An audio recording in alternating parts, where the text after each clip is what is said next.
Welcome to RTV Incorporated RealTourVision.com. Thank you for purchasing one of our virtual tour and property marketing systems.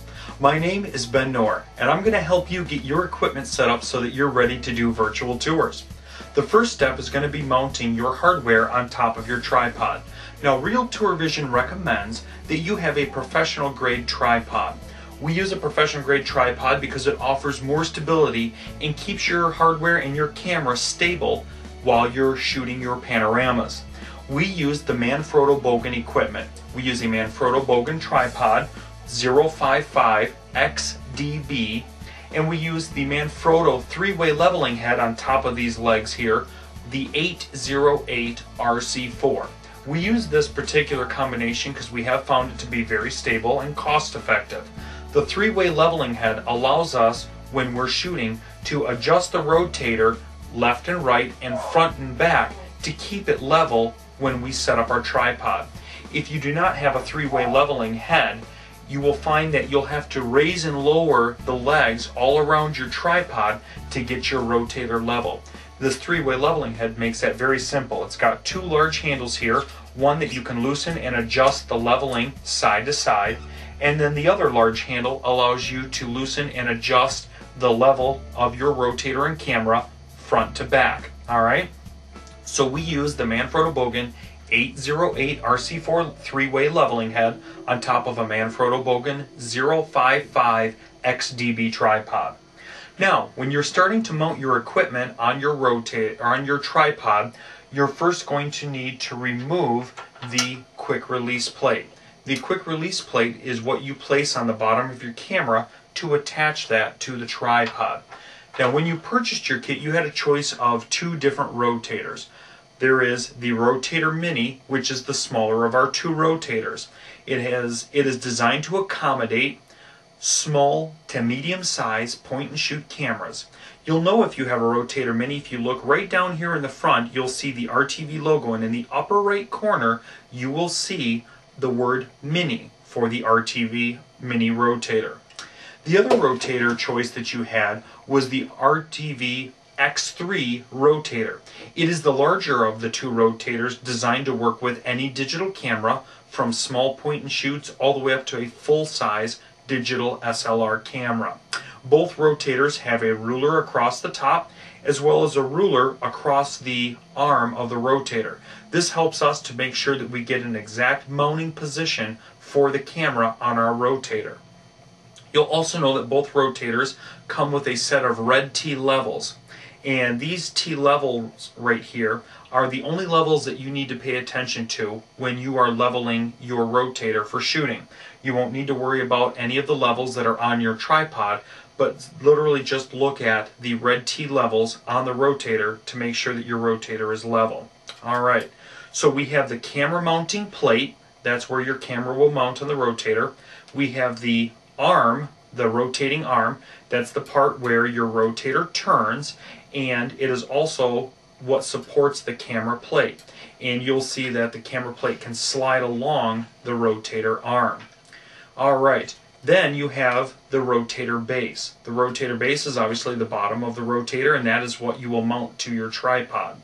So begin by taking the quick release plate off of your tripod and make sure that you line that up so that the screw in your quick release plate lines up with the hole in the bottom of the rotator.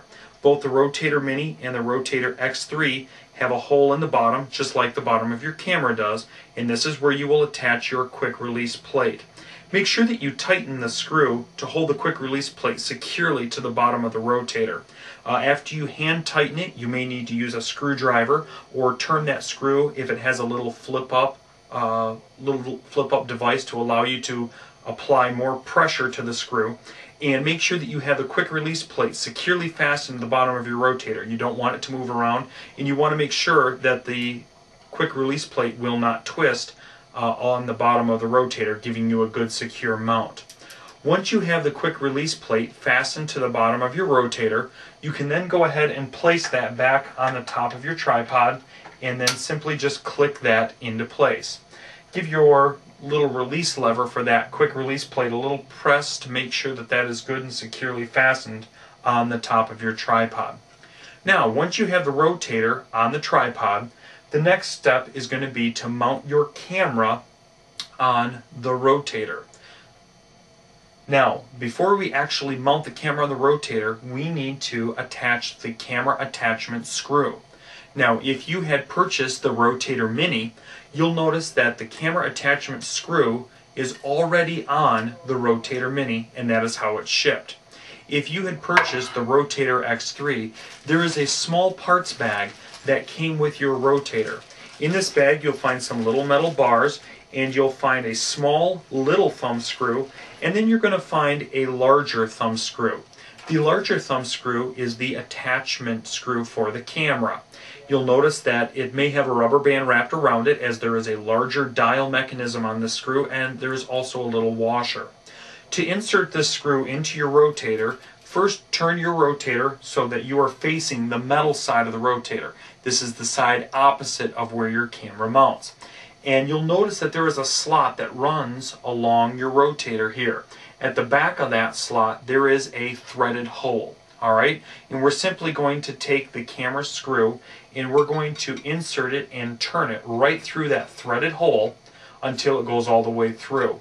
Once your camera attachment screw has gone all the way through the hole, you should be able to slide that camera screw freely along the camera mounting slot. Alright, now before we mount our camera, we want to look at our rotator and see which direction is forward facing on the rotator, where the front is.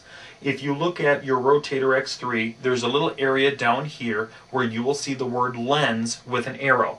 And that lets us know which direction our camera should be pointing.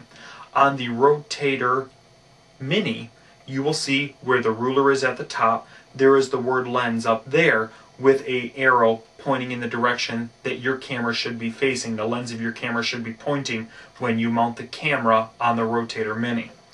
Now, to mount your camera, pay attention to that direction that the lens should be pointing and face your camera in the same direction.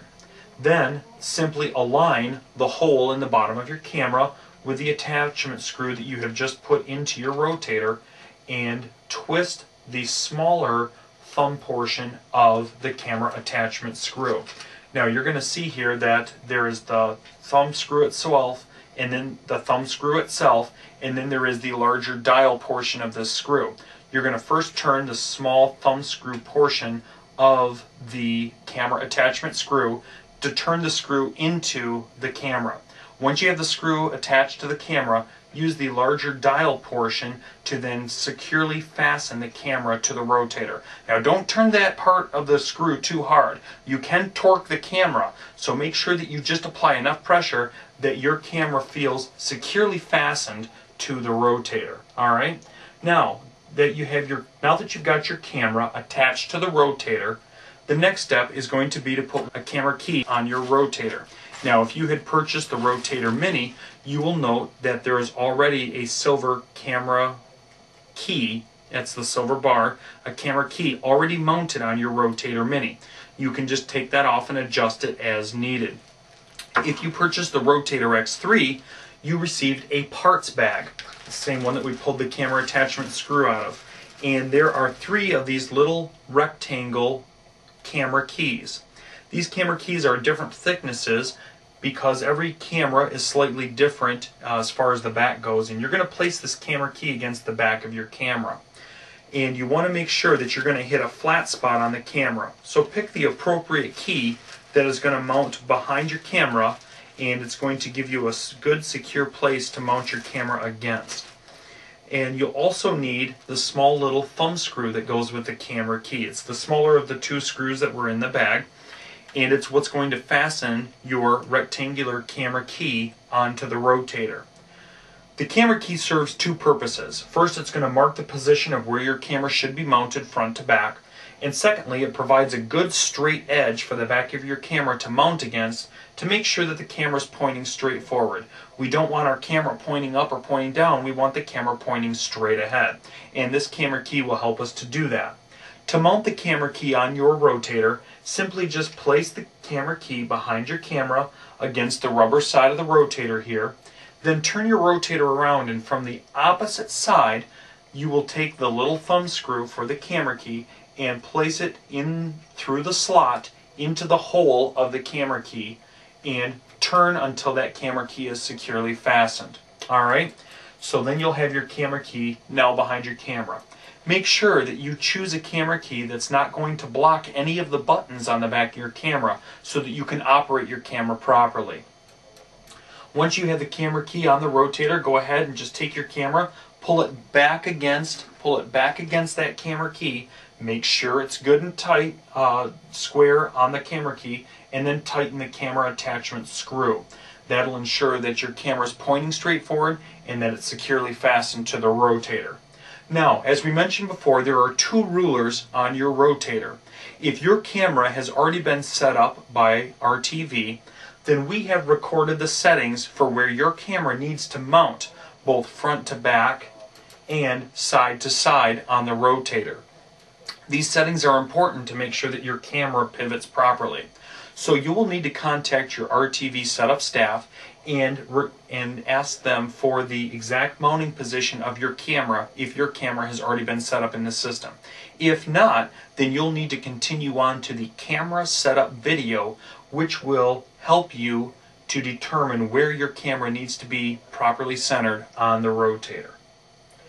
A couple of things to note when you're shooting your pictures. First of all, whenever you get ready to shoot your pictures, you're going to want to make sure that you level the rotator. This is where the three-way level head comes in real handy. You can simply loosen the handle and adjust that rotator until you see the rotator become level. On the rotator, you're only going to pay attention to the red T levels. You do not need to worry about any of the other levels on your tripod. Just pay attention to the red T levels on your rotator. I'm going to go ahead and turn this tripod right here so I can see the levels. And the first step I'm going to do is I'm going to adjust the side-to-side position of this rotator, making sure that that's level side to side. The next step is going to be to adjust and level the rotator front to back. By having this three-way leveling head, it saves me from having to raise and lower the legs on my tripod, lifting one side up and putting another side down to level the rotator. So by using this three-way level head, I can simply loosen, level, and tighten the handle and keep the rotator in a very locked position for shooting. So it's always important before you shoot to make sure that you set the levels on the rotator. Next, you want to make sure the camera is sitting nice and square up against the camera key. If you had this sitting in your car as you were traveling to the area where you're going to shoot, you want to make sure that you did not leave your camera on the rotator for transporting. But make sure that you check to see that your camera is good and square on the rotator for shooting. When you're shooting your panoramic pictures, you want to make sure that you always shoot at the widest angle on your lens. Now, if you're using a digital SLR, simply adjust the zoom ring to the widest angle. That will be the smallest set of numbers on the zoom ring. If you're using a point and shoot camera, simply hit the buttons on the back of your camera that allows it to zoom out to the widest angle shot possible. These are important things to check before you begin shooting your panoramas, as they will ensure that you do not have to go back and retake your panoramas. Another important part of getting your setup correct is the picture size. If you're going to be taking your pictures for print, then you're going to want to shoot a very large size picture.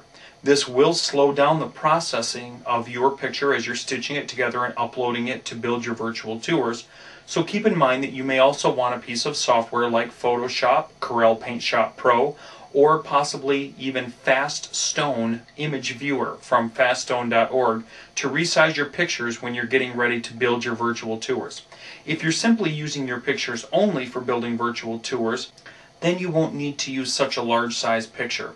About a 3 megapixel picture will fit any size computer. Now, if you happen to be using a digital SLR and you only have the options of small, medium, and large, the small size on most all digital SLRs is larger than your computer screen. So you'll want to shoot at the small setting if you're shooting only for building a virtual tour. If you're shooting for print, then go ahead and shoot a larger picture size. When you get ready to actually build your virtual tour, you're going to want to resize your pictures for stitching.